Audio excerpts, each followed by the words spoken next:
ఉమ్మడి కృష్ణా జిల్లాలో చంద్రబాబు నాయుడు గారి మీద విశ్వాసం ఏర్పడుతుంది.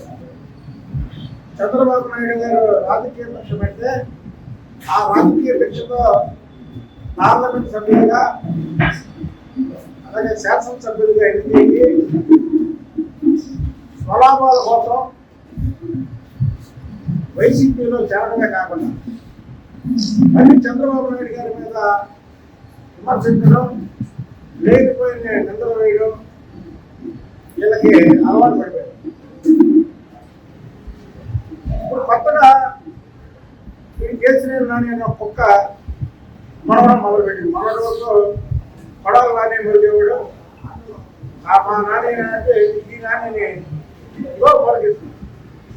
వీడు మొన్న చంద్రబాబు నాయుడు గారు టికెట్లు అమ్ముకుంటున్నాడు అని ఆయన మీద ఒక నింద వేశాడు. ఎందుకంటే ఆ నిందని మేము ఇచ్చేయాలి కాబట్టి చెప్తున్నాం. దానికి రాష్ట్రం మొత్తం జగన్మోహన్ రెడ్డి ఎలా దోచుకున్నాడో దాంట్లో ఒక పావుల దోచుకున్న వ్యక్తి పెద్దిరెడ్డి రామచంద్రారెడ్డి ఈయనేదో కేసీఆర్ సంచారి చంద్రుడైనట్టు, ఇతను నోటి నుంచి అబద్ధం రానట్టు కేసీఆర్ నాని చెప్పేలాగా అని ఇతను చెప్పాడు. బాబు పెద్దిరెడ్డి రామచంద్రారెడ్డి వైసీపీలో చేరే 10 రోజుల ముందు ఇలాంటి నీచ నికృష్ట విధవలాంటి సీఎం మా దేశంలో చూడలేదని కేసీఆర్ నాని జగన్మోహన్ రెడ్డి ఉద్దేశించి అన్నాడు. అయితే నేను చెప్పుకున్నాను దీనికి సమాధానం. కేసీఆర్ నాని చెప్పాడన్నా కదా, కేసీఆర్ నానికి ఒక శాపం ఉంది. ఎందుకంటే తెలుగుదేశంలో ఉన్నప్పుడు మాకు చెప్పేవాడు. ఏంటయ్యా శాపం అంటే ఒక ముని శపించాడు ఎక్కడో.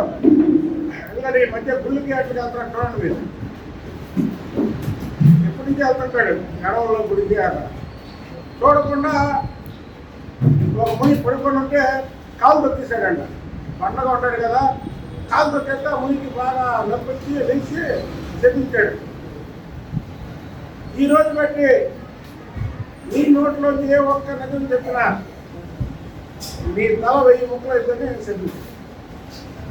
అప్పటి నుంచి కేసీఆర్ నానేవాడు పరమ ఆయన మాటలు చెప్పేవన్నీ కూడా అబద్ధాలే, ఒకటి కూడా నిజం చెప్పాలి. వైసీపీలో చేరి 7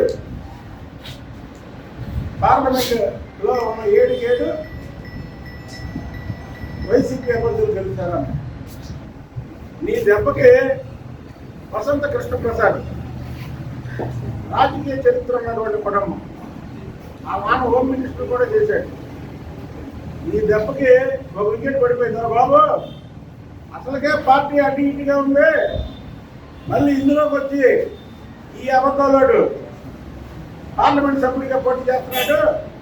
చంద్రబాబు నాయుడు గారు భిక్ష పెడితే చంద్రబాబు నాయుడు గారు చెప్తున్నాడు. ఏమాట కృష్ణప్రసాద్ ఒకసారి చెప్పాడు, నేను చంద్రబాబు గారిని విమర్శించున్నాను. నేను నన్ను జగన్మోహన్ రెడ్డి విమర్శించమన్నాడు, నేను చంద్రబాబు గారిని విమర్శించున్నాను చెప్పాడు. వీడు వచ్చి ఇందులో అడిగి పెట్టాడు. వీడికి డిపాజిట్లు రావు, వీడి పక్కన తిరిగితే మనకి డిపాజిట్లు రావు అని ఒక వికెట్ పడిపోయింది.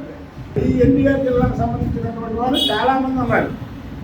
ఇది నీ బతుకు, ఇది నీ బలం అని దొన్నపోతులా బలిసి ఆ లాభం చూసి బలం అనుకుంటున్నాను. నీ వెనక పట్టుకుని 4 మనుషులల్లా నువ్వు చంద్రబాబు గారిని విమర్శిస్తావు. వీడు ఎంత బ్లాక్ మెయిలర్ అంటే విజయవాడ వెస్ట్ కోఆర్డినేటర్ చేస్తారా ఈడా, లేకపోతే నేను పార్లమెంటు సభ్యుడిగా రిజైన్ చేస్తానని చెప్పి చంద్రబాబు గారిని ఆ రోజు 3 ఎంపీలు ఉన్నారు, ఎందుకు లేదు గొడవ అని నేను రాజీనామా చేస్తాను వెస్ట్ నియోజకవర్గ ఇన్ఛార్జ్ చేయించుకున్నాను.